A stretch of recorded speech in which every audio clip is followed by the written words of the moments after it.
Immortality by Kundera. Part 1, The Face. The woman might have been 60 or 65. I was watching her from a deck chair by the pool of my health club on the top floor of a high-rise that provided a panoramic view of all Paris. I was waiting for Professor Avenarius, whom I'd occasionally meet here for a chat.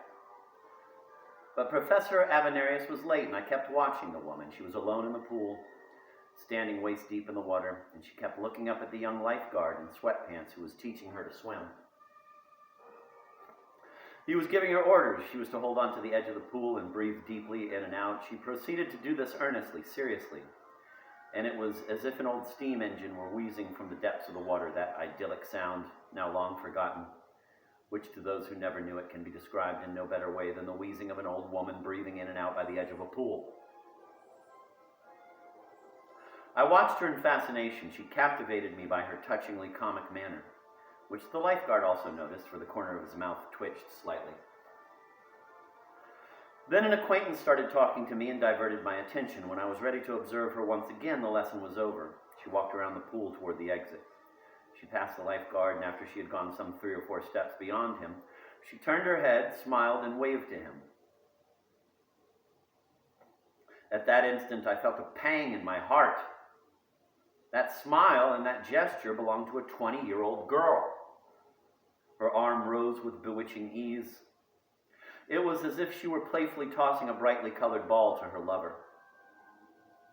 That smile and that gesture had charm and elegance, while the face and the body no longer had any charm. It was the charm of a gesture drowning in the charmlessness of the body. But the woman, though she must of course have realized that she was no longer beautiful, forgot that for the moment. There is a certain part of all of us that lives outside of time. Perhaps we become aware of our age only at exceptional moments, and most of the time we are ageless. In any case, the instant she turned, smiled, and waved to the young lifeguard, who couldn't control himself and burst out laughing, she was unaware of her age. The essence of her charm, independent of time, revealed itself for a second in that gesture and dazzled me. I was strangely moved. And then the word Agnes entered my mind. Agnes. I had never known a woman by that name. I'm in bed, happily dozing, with the first stirrings of wakefulness around 6 in the morning. I reach for the small transistor radio next to my pillow and press the button. An early morning news program comes on, but I am hardly able to make out the individual words, and once again I fall asleep. So that the announcer's sentences merge into my dreams. It is the most beautiful part of sleep, the most delightful moment of the day. Thanks to the radio, I can savor drowsing and waking. That marvelous swinging between wakefulness and sleep, which in itself is enough to keep us from regretting our birth. Am I dreaming, or am I really at the opera, hearing 2 tenors in nightly costumes singing about the weather? Why are they not singing about love? Then I realize that they are announcers. They stop singing and interrupt each other playfully. It's going to be a hot, muggy day with possible thunderstorms, says the first, and the second chimes in flirtatiously. Really? And the first voice answers equally flirtatiously. Ma oui. Pardon me, Bernard, but that's the way it is. We'll just have to put up with it. Bernard laughs loudly and says, We're being punished for our sins. And the first voice? Bernard, why should I have to suffer for your sins? At that point, Bernard laughs even harder. In order to make it clear to all listeners just what kind of sin is involved, and I understand him. This is the one deep yearning of our lives, to let everybody consider us great sinners. Let our vices be compared to thunderstorms, tornadoes, hurricanes. When Frenchmen open their umbrellas later in the day, let them remember Bernard's ambiguous laugh with envy. I tune into another station because I feel sleep coming on again, and I want to invite into my dreams some more interesting visions. On the neighboring station, a female voice announces that it is going to be a hot, muggy day with possible thunderstorms. And I'm glad that we have so many radio stations in France, and that at precisely the same time they all say the same thing about the same things. A harmonious combination of uniformity and freedom. What more could mankind ask? And so I turned the dial back to where a moment ago Bernard was boasting about his sins. But instead of him, I hear another voice singing about some new Renault. So I turn the dial and hear a choir of women's voices celebrating a sale of furs.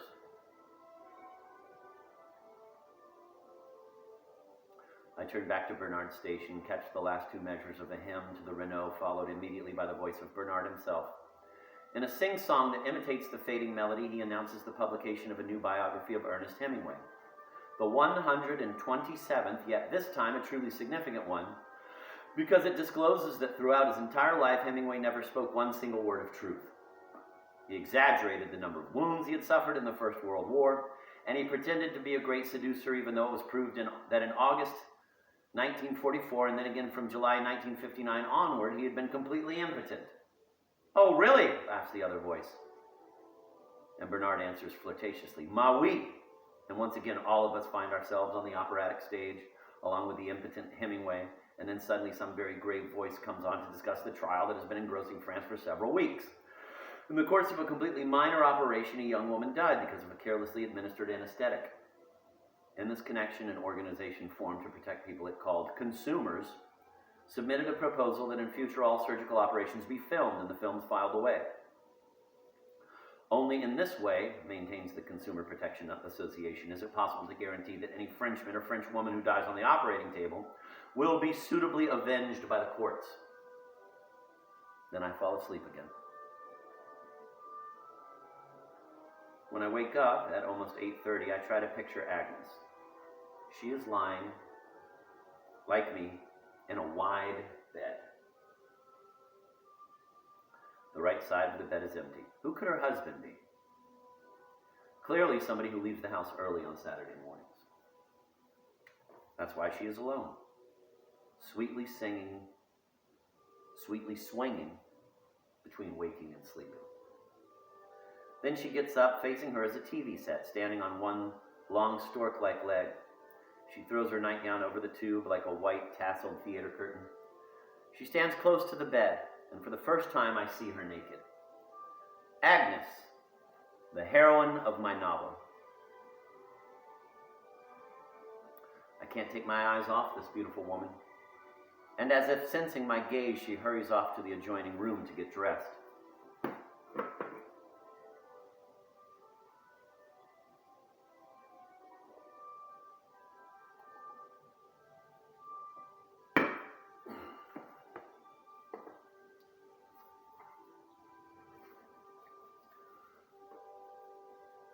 Who is Agnes? Just as Eve came from Adam's rib, just as Venus was born out of the waves, Agnes sprang from the gesture of that 60-year-old woman at the pool who waved at the lifeguard and whose features are already fading from my memory. At the time, that gesture aroused in me immense, inexplicable nostalgia, and this nostalgia gave birth to the woman I call Agnes.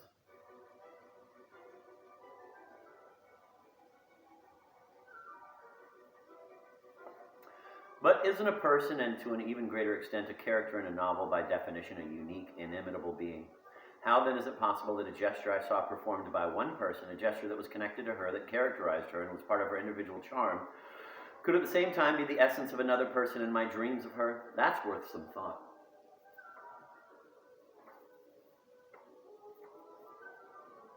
If our planet has seen some 80 billion people, it is difficult to suppose that every individual has had his or her own repertory of gestures.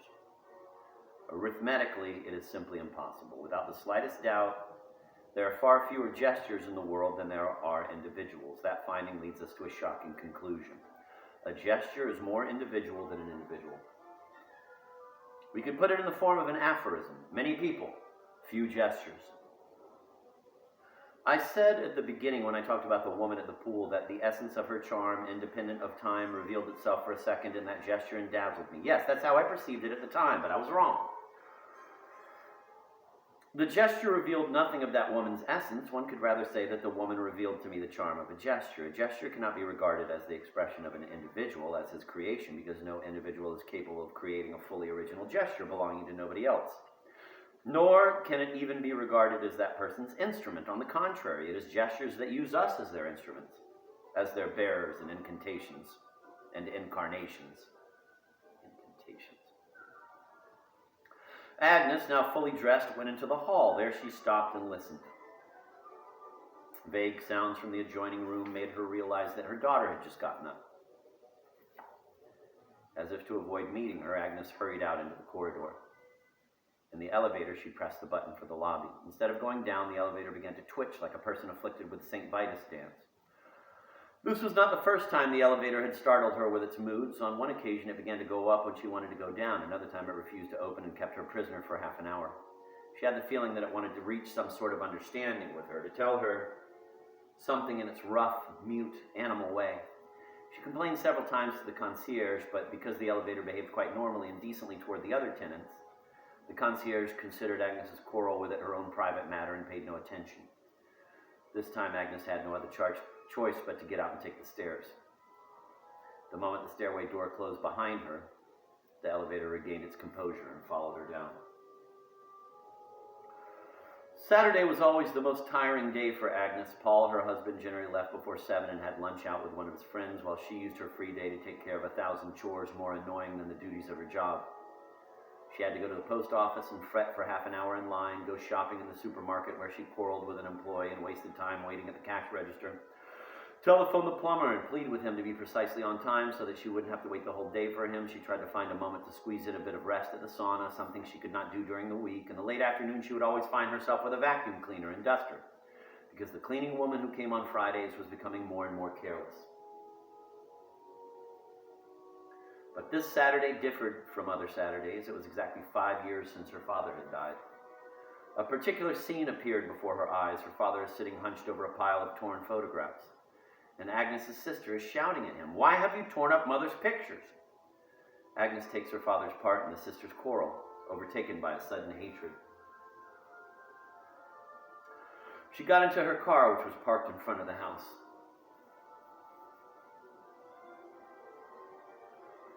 The elevator took her to the top floor of the high-rise that housed the health club with its big swimming pool, jacuzzi, sauna, Turkish bath, and view of Paris. Rock music boomed from speakers in the locker room. 10 years ago, when she first started coming, the club had fewer members and it was quiet. Then, year by year, the club improved. More and more glass, more lights, more artificial flowers and cactuses, more speakers, more music, and also more and more people. Further multiplied by the enormous mirrors that the management one day decided to spread across the walls of the gym.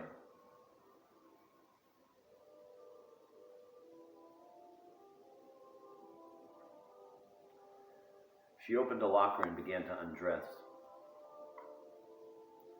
2 women were chatting close by. One of them was complaining in a quiet, slow, alto voice that her husband was in the habit of leaving everything lying on the floor. Books, socks, newspapers, even matches and pipes. The other, in a soprano, spoke twice as fast. The French habit of raising the last syllable of a sentence an octave higher made the flow of her speech sound like the indignant cackling of a hen. "I'm shocked to hear you say that. I'm disappointed in you. I'm really shocked. You've got to put your foot down. Don't let him get away with it. It's your house after all. You've got to put your foot down. Don't let him walk all over you." The other woman, as if torn between a friend whose authority she respected and a husband whom she loved, explained with melancholy, "What can I do? That's how he is, and he's always been like that, ever since I've known him, leaving things all over the place. So that he's got to stop doing it. It's your house. You can't let him get away with it. You've got to make that crystal clear," said the soprano voice. Agnes never took part in such conversations. She never spoke badly of Paul, even though she sensed that this alienated her somewhat from other women. She turned her head in the direction of the alto. She was a young woman with light hair and the face of an angel. No, you know perfectly well you're in the right. You can't let him act like that," continued the other woman, and Agnes noticed that as she spoke, she kept rapidly shaking her head from left to right and right to left, at the same time lifting her shoulders and eyebrows as if expressing indignant astonishment that someone had refused to respect her friend's human rights. Agnes knew that gesture. Her daughter, Bridget, shook her head and lifted her brows in precisely the same way.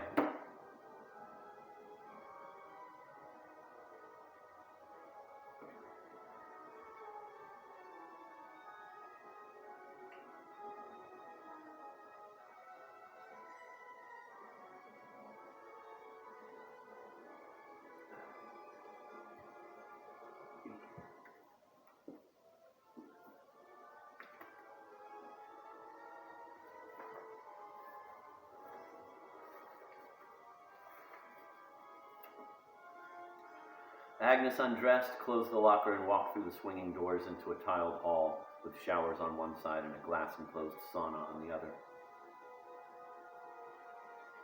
There, women sat squeezed together on long wooden benches.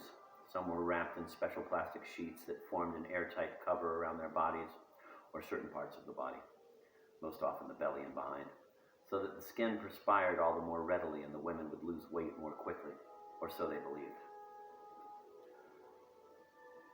She climbed to the highest bench where there was still some room. She leaned against the wall and closed her eyes. The noise of music did not reach this far, but the voices of the women who chattered away at full blast were just as loud. An unfamiliar young woman entered the sauna, and the moment she walked through the door, began to order everyone about. She made them all sit closer together, then she picked up a pitcher and poured water on the stones. With much hissing, hot steam started to rise, making the woman sitting next to Agnes wince with pain and cover her face. The newcomer noticed it, declared, "I like hot steam. It gives me that real sauna feeling," squeezed herself between two naked bodies, and at once began to talk about yesterday's television talk show featuring a famous biologist who had just published his memoirs. "It was terrific," she said. Another woman nodded in agreement. "Oh yes, and how modest," the newcomer said. "Modest? Didn't you realize how extremely proud that man was? But I like that kind of pride. I adore proud people," she turned to Agnes. "Did you find him modest?" Agnes said that she hadn't seen the program. As if interpreting this remark as veiled disagreement, the newcomer repeated very loudly, looking at Agnes straight in the eye, "I detest modesty. Modesty is hypocrisy."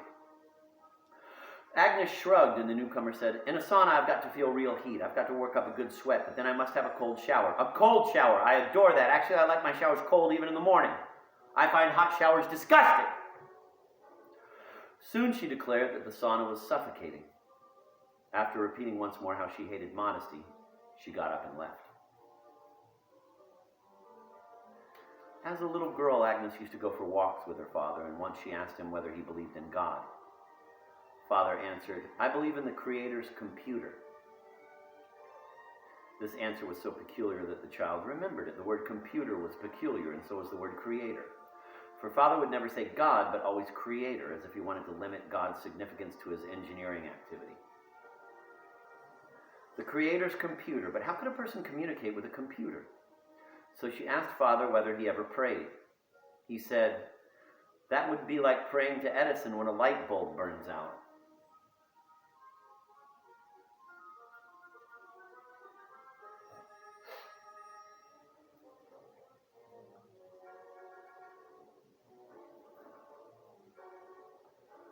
Agnes thought to herself, the Creator loaded a detailed program into the computer and went away. That God created the world and then left it to his forsaken humanity trying to address him in an echoless void, this idea isn't new. Yet it is one thing to be abandoned by the God of our forefathers and another to be abandoned by God, the inventor of a cosmic computer. In his place, there is a program that is ceaselessly running in his absence without anyone being able to change anything whatever. To load a program into the computer, this does not mean that the future has been planned down to the last detail, that everything is written up above. For example, the program did not specify that in 1815 a battle would be fought near Waterloo and that the French would be defeated, but only that man is aggressive by nature, that he is condemned to wage war, and that technical progress would make war more and more terrible.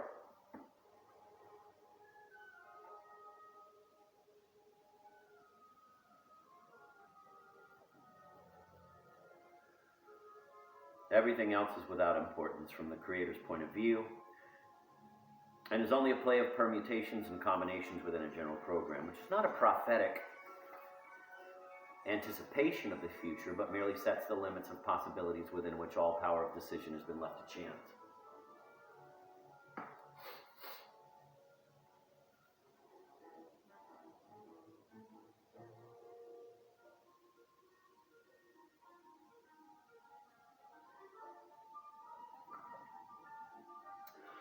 That was the same with the project we call mankind. The computer did not plan an Agnes or a Paul, but only a prototype known as a human being, giving rise to a large number of specimens that are based on the original model and haven't any individual essence.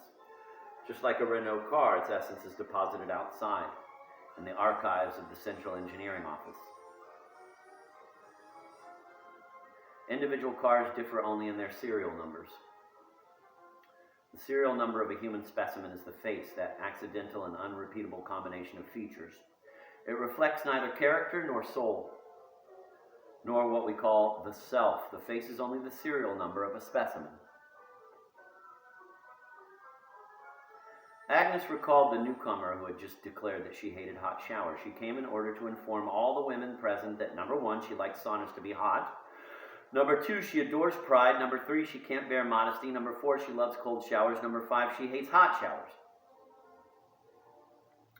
With these 5 strokes, she had drawn her self-portrait. With these 5 points, she defined herself and presented that self to everyone.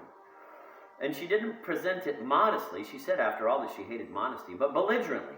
She used passionate verbs such as adore and detest, as if she wished to proclaim her readiness to fight for every one of those 5 strokes, for every one of those 5 points.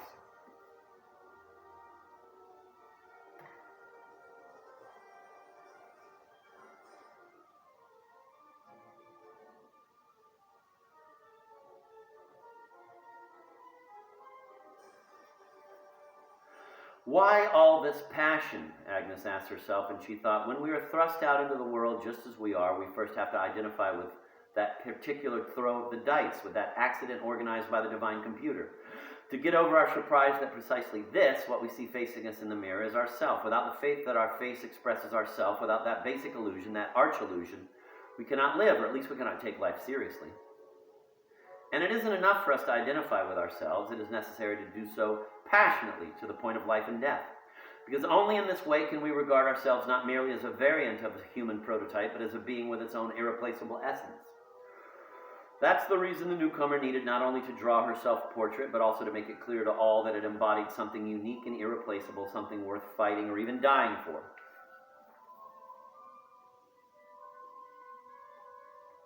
After spending a quarter of an hour in the heat of the sauna, Agnes rose and took a dip in a small pool filled with ice-cold water. Then she lay down to rest in the lounge, surrounded by other women who even here never stopped talking. She wondered what kind of existence the computer had programmed for life after death. 2 possibilities came to mind. If the computer's field of activity is limited to our planet, and if our fate depends on it alone, then we cannot count on anything after death except some permutation of what we have already experienced in life. We shall again encounter similar landscapes and beings. Shall we be alone or in a crowd? Alas, solitude is not very likely.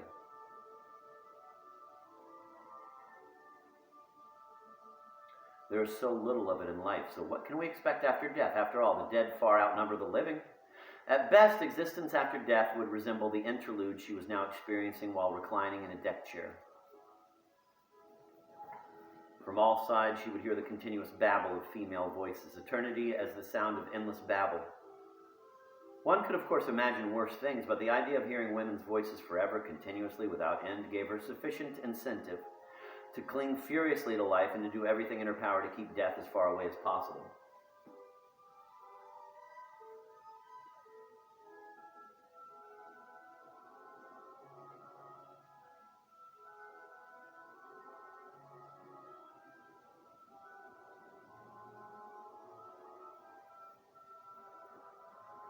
But there is a second possibility. Beyond our planet's computer, there may be others that are its superiors. Then, indeed, existence will not need to resemble our past life, and a person can die with a vague yet justified hope. And Agnes imagined a scene that had lately been often in her mind. A stranger comes to visit her. Likeable, cordially sits down in a chair facing her husband and herself and proceeds to converse with them. Under the magic of the peculiar kindliness radiating from the visitor, Paul is in a good mood, chatty, intimate, and fetches an album of family photographs. The guest turns the pages and is perplexed by some of the photos. For example, one of them shows Agnes and Bridget standing under the Eiffel Tower, and the visitor asks, "What is that?" "That's Agnes, of course," Paul replies, "and this is our daughter, Bridget." "I know that," says the guest. "I'm asking about this structure." Paul looks at him in surprise. "Why, that's the Eiffel Tower." "Oh, that's the Eiffel Tower," and he says it in the same tone of voice as if you had shown him a portrait of Grandpa, and he had said, "So that's your grandfather I've heard so much about. I'm glad to see him at last." Paul is disconcerted. Agnes, much less so. She knows who the man is. She knows why he came and what he was going to ask them about. That's why she is a bit nervous. She would like to be alone with him. without Paul, and she doesn't quite know how to arrange it. Agnes's father had died 5 years ago. She had lost Mother a year before that. Even then, Father had already been ill, and everyone had expected his death. Mother, on the contrary, was still quite well, full of life. She seemed destined for a contented, prolonged widowhood. So Father was almost embarrassed when it was she, not he, who suddenly died, as if he were afraid that people would reproach him. People, meaning Mother's family. His own relatives were scattered all over the world, and except for a distant cousin living in Germany, Agnes had never met any of them. Mother's people, on the other hand, all lived in the same town, sisters, brothers, cousins, and a lot of nephews and nieces. Mother's father was a farmer from the mountains who had sacrificed himself for his children. He had made it possible for all of them to have a good education and to marry comfortably. When Mother married Father, she was undoubtedly in love with him, which is not surprising, for he was a good-looking man and at 30 already a university professor, a respected occupation at that time. It pleased her to have such an enviable husband, but she derived even greater pleasure from having been able to bestow him as a gift upon her family, to which she was closely tied by the traditions of country life. But because Agnes's father was unsociable and taciturn, nobody knew whether it was because of shyness or because his mind was on other things, and thus whether his silence expressed modesty or lack of interest. Mother's gift made the family embarrassed rather than happy.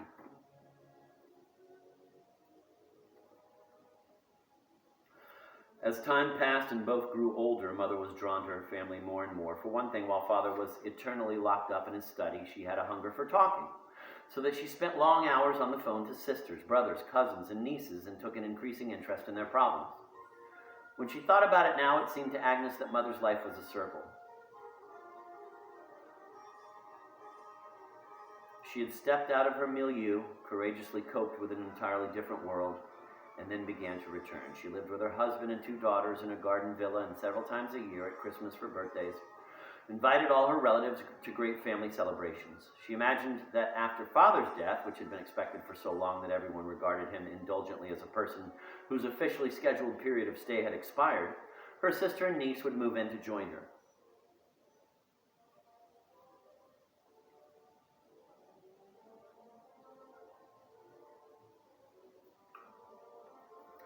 But then Mother died and Father remained. When Agnes and her sister Laura came to visit him 2 weeks after the funeral, they found him sitting at the table with a pile of torn photographs. Laura picked them up and then began to shout, "Why have you torn up Mother's pictures?" Agnes, too, leaned over the table to examine the debris. No, they weren't exclusively photos of Mother. The majority were actually of him alone, and only a few showed the 2 of them together or Mother alone.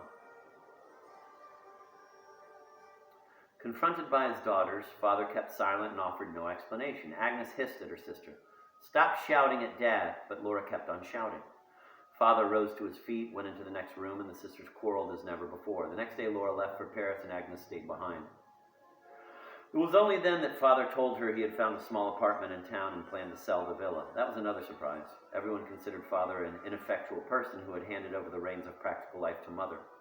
They all thought that he couldn't live without Mother. Not only because he was incapable of taking care of anything himself, but also because he didn't even know what he wanted, having long ago ceded her his own will.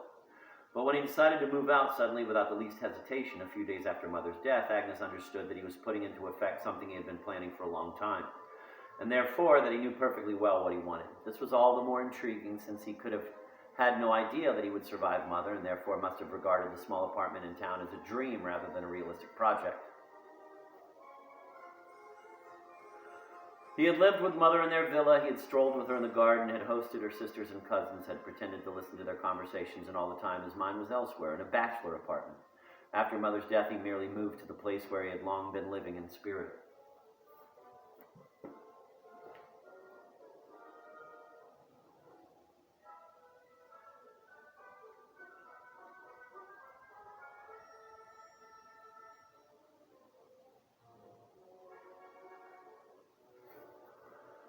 It was then that he first appeared to Agnes as a mystery. Why had he torn up those photos? Why had he been dreaming for so long about a bachelor apartment? And why had he not honored Mother's wish to have her sister and niece move into the villa?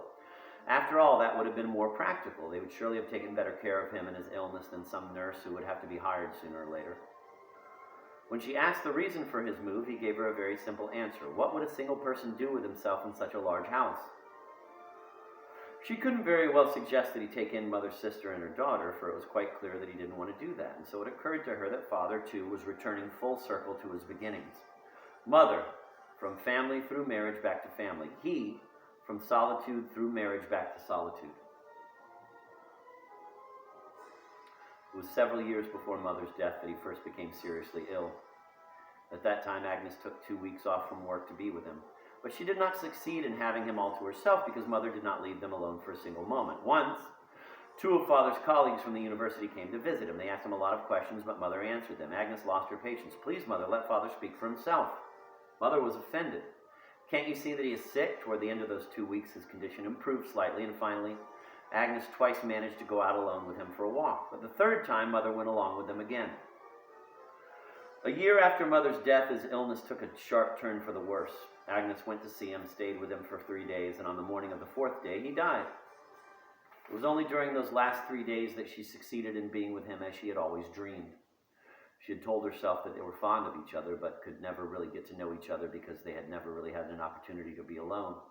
The only time they even came close was between her 8th and 12th years, when Mother had to devote herself a little to Laura. During that time, they often took long walks together in the countryside, and he answered many of her questions. It was then that he spoke of the Creator's computer and of many other things. All that she remembered of those conversations were simple statements, like fragments of valuable pottery that now as an adult she tried to put back together.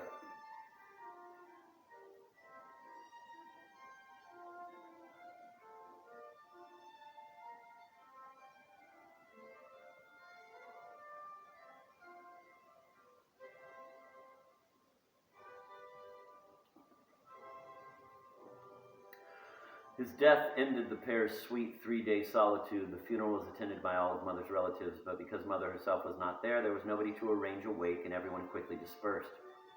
Besides, the fact that Father had sold the house and had moved into a bachelor apartment was taken by relatives as a gesture of rejection. Now they thought only of the wealth awaiting both daughters, for the villa must have fetched a high price. They learned from the notary, however, that Father had left everything to the Society of Mathematicians he had helped to found. And so he became even more of a stranger to them than he had been when he was alive. It was as if through his will he had wanted to tell them to kindly forget him. Shortly after his death, Agnes noticed that her bank balance had grown by a sizable amount. She now understood everything. Her seemingly impractical father had actually acted very cleverly. 10 years earlier, when his life was first threatened, she had come to visit him for 2 weeks, and he had persuaded her to open a Swiss bank account. Shortly before his death, he had transferred practically all his money to this account, and the little that was left he had bequeathed to the mathematicians. If he had left everything to Agnes in his will, he would have needlessly hurt the other daughter. If he had discreetly transferred all his money to her account and failed to earmark a symbolic sum for the mathematicians, everyone would have been burning with curiosity to know what had happened to his money.